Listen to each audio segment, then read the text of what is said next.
চন্দনা কল্লোল আমাদের সবারই পরিচিত, সহ আমাদের মঞ্চে যারা আছেন, আমাদের সামনে যারা আছেন, এখানকার সমস্ত পুরনো মানুষেরা আছেন, নতুন প্রজন্মের ছেলেমেয়েরা আছেন, আমি আপনাদের সবাইকে ধন্যবাদ জানাচ্ছি, শুভেচ্ছা জানাচ্ছি। আশপাশে দোকানদার, পথচারী মানুষ, ব্যবসায়ী, আমার চাইতে কেউ আপনারা কম বোঝেন না। যা চলছে আমাদের রাজ্যে, আমাদের দেশে, একটা ভয়াবহ পরিস্থিতির মধ্যে আমরা আছি এবং ক্রমশই একটা জটিল অবস্থা চারদিকে।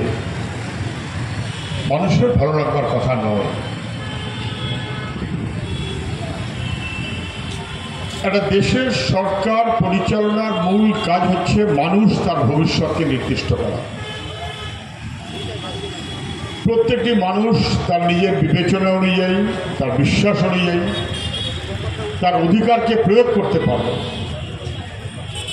সমগ্র দেশের মানুষ যাতে এগিয়ে চলতে পারেন, আমাদের ছেলে মেয়ে, ভবিষ্যৎ প্রজন্ম, তাদের লেখাপড়া, তাদের বড় হওয়া, বাবা মা স্বপ্ন দেখে ছেলে মেয়ে বড় হবে, কাজ পাবে, কাজের ব্যবস্থা করা, গোটা রাজ্যে দেশে মানুষের মধ্যে সুস্থিতি সম্প্রীতি তাকে বজায় রাখা এবং প্রত্যেকে আমরা পরের তরে একজন আরেকজনের পাশে, এই মনোভাবে আমাদের দেশ, আমাদের রাজ্য, আমাদের মানুষ কিভাবে পরিচালিত হবে রাজনীতির কাজ সেটা।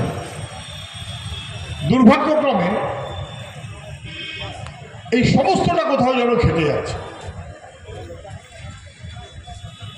আজকে আলোচনা হচ্ছে শশাঙ্ক, রাজা শশাঙ্ক গৌড়, তাকে বাংলার প্রতিভূ হিসেবে উপস্থাপন করা হবে। আমায় জিজ্ঞাসা করলো, আমি বললাম ওরে বাবা, 1500 বছর আগের রাজা শশাঙ্ক, অত পিছিয়ে আমাদের দেখতে হবে?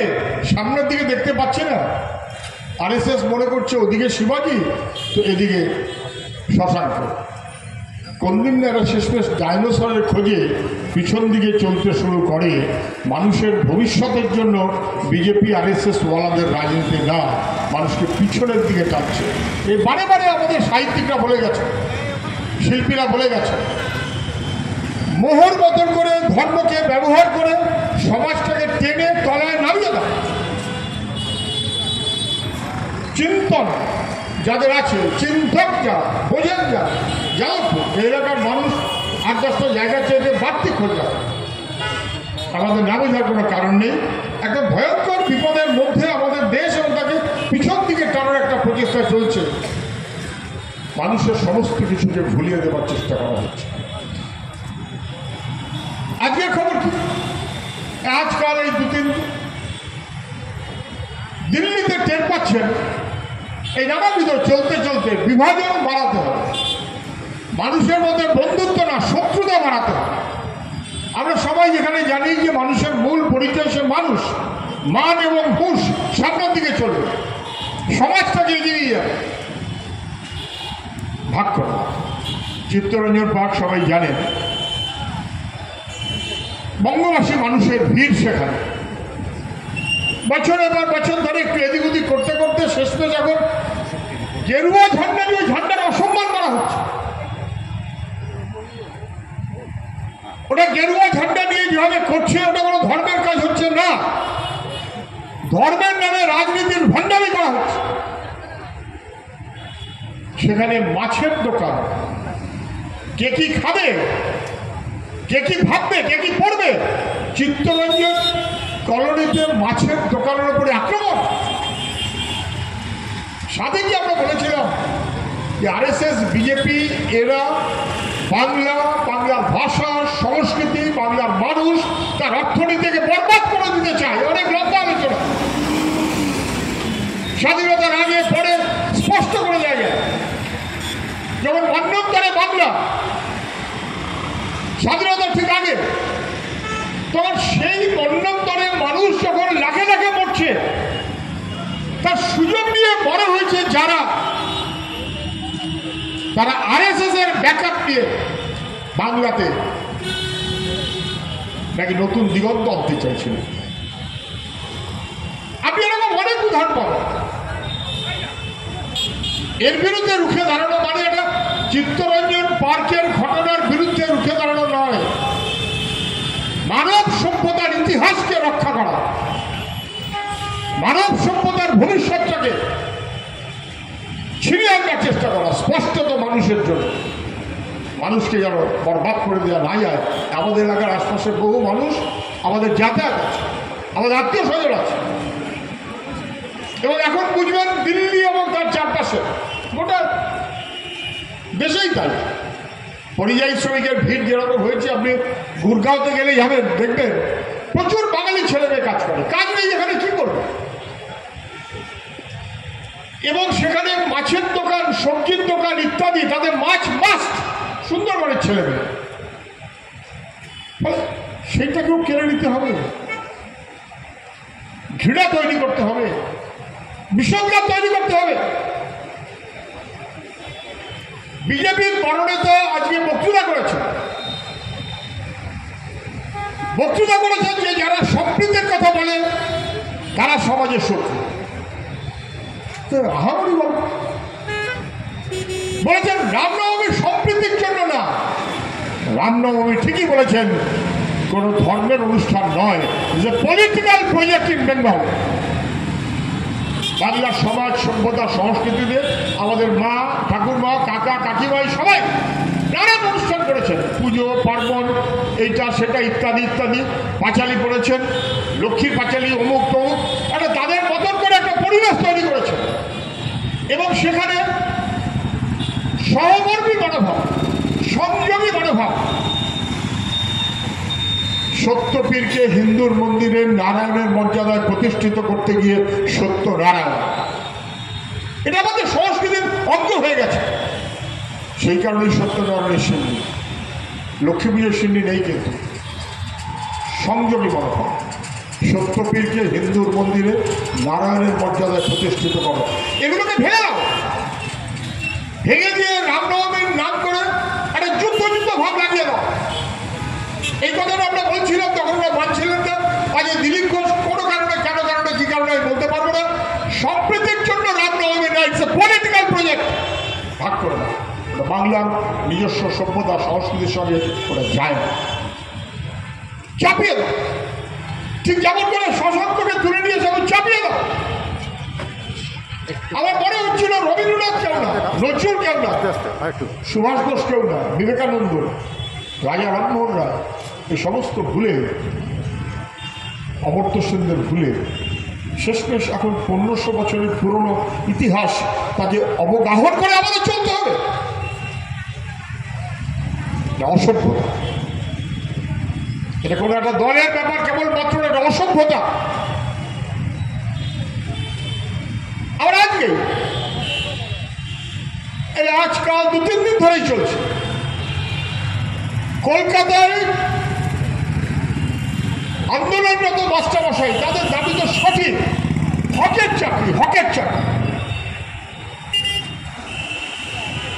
আমাদের চাকরি তোমরা খেয়ে নিয়েছো, খেয়ে নিয়েছে কোর্ট না, খেয়ে নিয়েছে তুমি সরকার, তুমি সরকারের এসএসসি, শিক্ষা পর্ষদ, মধ্য শিক্ষা পর্ষদ, তোমরা।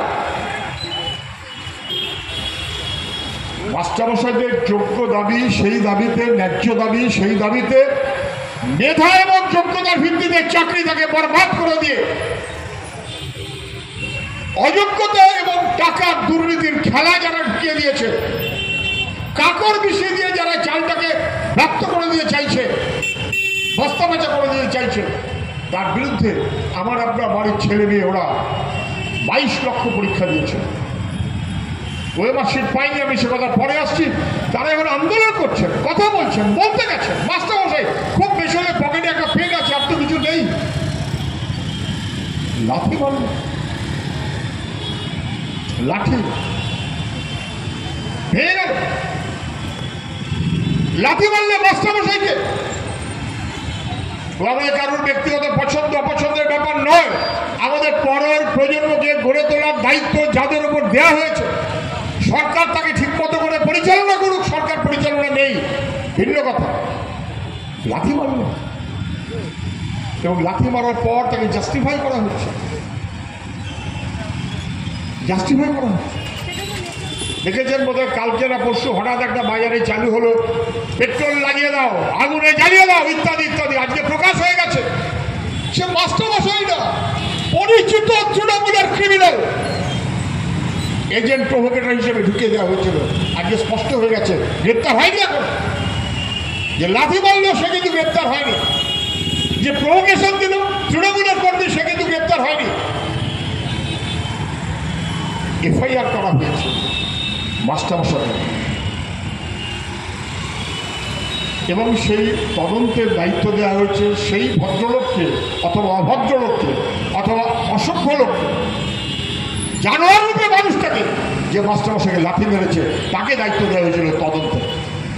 ভাবতে পারেন শেষমেশ নানান চাপের পরে বোধহয় বুঝেছে কাজটা কাঁচা মানে বড্ড কাঁচা হয়ে গেল, তারপরে বোধহয় একটু এদিক ওদিক করেছে। আর এই পুলিশ তৃণমূলের বাহিনী দেখলে টেবিলের তলায় লুকিয়ে পড়ে, ফাইল মাথায় দিয়ে দাঁড়িয়ে যায়। মুর্শিদাবাদে ওয়াকফ বিল আইন করেছে তাড়াহুড়ো করে, সবাই বুঝতে পারছেন গোটা দেশের সমস্ত বিরোধীরা তার প্রতিবাদ করছে, কেড়ে নেওয়ার চেষ্টা করা হচ্ছে, কমজোরি করে দেওয়ার চেষ্টা করা হচ্ছে, অধিকারকে নস্যাৎ করে দেওয়ার চেষ্টা করা হচ্ছে। যদিও সেই বিলের বিরুদ্ধে যখন ভোট দিয়েছে গোটা দেশের বিরোধীরা, তখন তৃণমূলের এমপিরা ভোট দেয়নি, সবাই কোনো ব্যবস্থাও নেই, ফ্রি ফর অল। সেইখানে পুলিশ প্রশাসনিক পদক্ষেপ নেওয়া দূরে থাক, রাজনৈতিক মনোভাবে এখানে মাস্টারমশাইদের লাথি মেরেছে, রাজনৈতিক মনোভাবে ওখানে শাটার টেনে ভেতরে ঢুকে গেছে। মানেটা কি? লাগিয়ে দাও, কোনো না কোনোভাবে একটা বিভাজনের খেলা লাগিয়ে দাও। যত বেশি রামনবমী করা হবে তত বেশি বিভেদ বাড়ানোর প্রক্রিয়া করা যাবে, এবং সেই বিভেদ বাড়ানোর প্রক্রিয়াতে যেমন বিজেপি থাকবে তেমন তৃণমূলও থাকবে।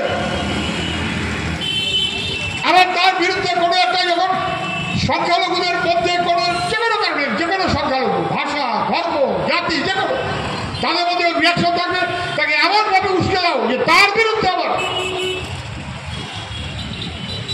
একটা বিভাজনের রাজনীতি করে ফেলা যায়। কি হচ্ছে এই রাজনীতি আমাদের ছিল?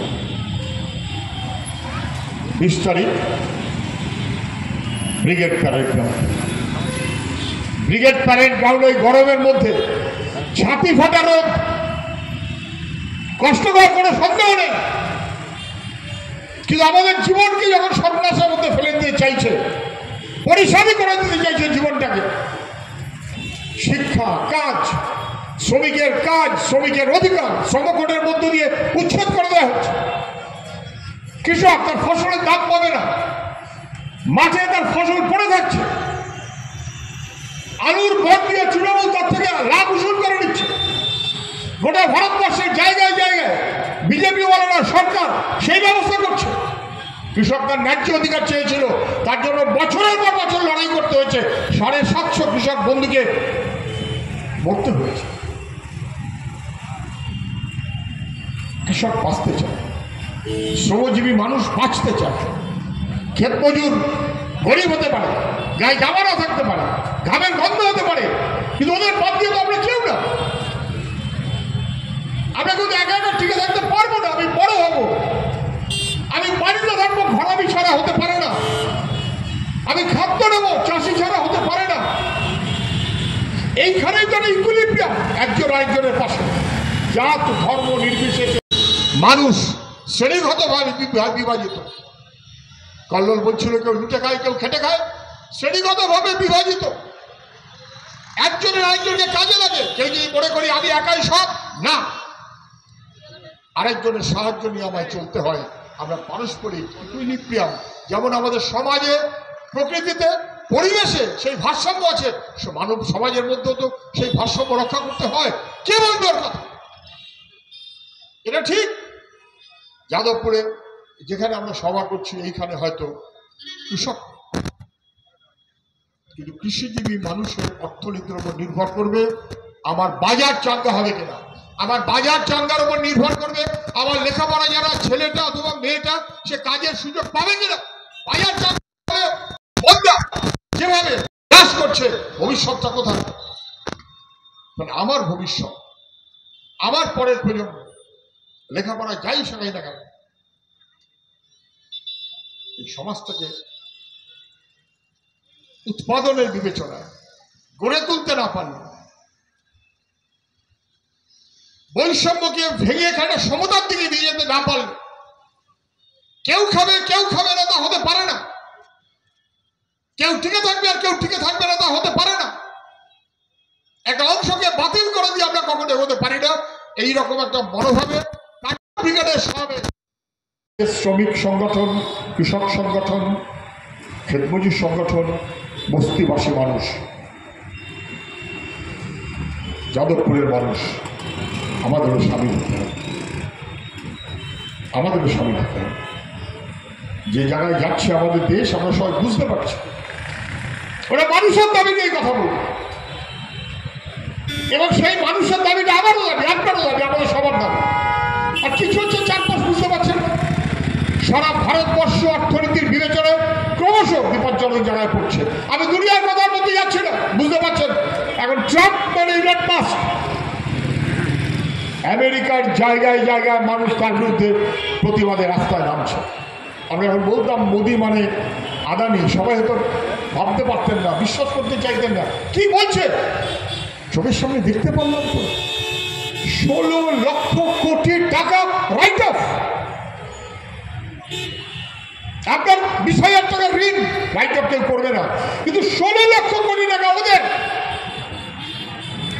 ব্যাংক লুটের দল, তারা দেশ চালাচ্ছে। 29 জন ব্যাংক লুটের মাতব্বর এই মুহূর্তে তারা দেশের বাইরে রয়েছেন। 29 জনের মধ্যে একজন ছাড়া 28 জন গুজরাটে, 28 জনই মোদী অমিত শাহ বন্ধু এবং আত্মীয়। ব্যাংক লুট করেছে, আমাদের মানুষের সম্পত্তি লুট করেছে, ব্রিটিশ যেমন লুট করেছে, ইদানিংকালে গোটা ভারতবর্ষে মধ্যবিত্ত সাধারণ মানুষের স্ব-উপার্জিত সম্পদ সেখানে লুট করা চলছে। আমি চুপ করে বসে আছি, চলতে পারে না। এখানে আমার মোদী অমিত শাহ, তার সঙ্গে আদানি আম্বানি, ওখানে তেমন করে ইলন মাস্ক ছাড় পাবে না। ইতিমধ্যেই গোটা দুনিয়ার অর্থনীতির নানান কতগুলো গতি প্রকৃতি ফুলে ফেপে চোখের সামনে সহায় হচ্ছে। আন্তর্জাতিক বাণিজ্য ঘাটতি শুরু হয়েছে। গতকাল চীন সহ অনেকগুলো দেশ তারা বসে সিদ্ধান্ত করেছে আন্তর্জাতিক বাণিজ্য বিনিময় হবে ডলার ছাড়া। এইরকম একটা অবস্থার দিকে নিয়ে যাচ্ছে দুনিয়াটাকে, নিয়ে যাচ্ছে। কাপড় দেখাতে গিয়ে, অতিরিক্ত ক্ষমতা দেখাতে গিয়ে আবার নেট আমেরিকা গ্রেট, আমেরিকাকে মহান বানাতে গিয়ে আমেরিকার মানুষকে বিপদে ফেলছে এবং গোটা দুনিয়ার ভারসাম্যে অনেক গতি প্রকৃতির পরিবর্তন হয়ে যাচ্ছে। আপনি যাদবপুরের মানুষ সচেতন, সতর্ক, আপনি খেয়াল রাখবেন না। আমাদের ভারতবর্ষেও তাই, জাতের ধর্মের নানান বিভাজন বেড়ে যাচ্ছে এবং যতই বিভাজন বাড়বে তত আদানি আম্বানিদের রাজত্ব এগিয়ে নিয়ে যেতে সুবিধা হবে।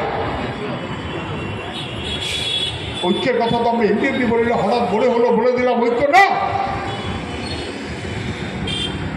পশ্চিমবাংলার দিকে তাকান, কি চলছে, কি চলছে। আপনি সব ছেড়ে দিন, এই শুধু এইখানে আসুন। শিক্ষক নিয়োগ কি হলো এটা? 26,000 শিক্ষক অ্যাপয়েন্টেড হলেন কবে? 2016 সালে। এর আগে পশ্চিমবাংলায় এসএসসি ছিল না বামফ্রন্টের আগে। টেট এসএসসি বামফ্রন্টের আমলে শুরু। আমরা যখন এসএফআই, আমি তখন এসএফআই পশ্চিমবঙ্গ রাজ্য কমিটির সম্পাদক, আমাদের প্রস্তাব ছিল, রাজ্যের সরকার গ্রহণ করে নিয়েছে চন্দনা কল্লোল ওদের মনে থাকতে পারে, জ্যোতিবাবু গিয়ে ঘোষণা করলেন ছাত্রদের প্রস্তাবটা অত্যন্ত সঠিক, আমরা স্কুল সার্ভিস কমিশন করব, যোগ্যতা এবং মেধার ভিত্তিতে আমাদের পরবর্তী প্রজন্মকে তৈরি করবে সেই মাস্টারমশাই, আমরা তার ব্যবস্থা করছি।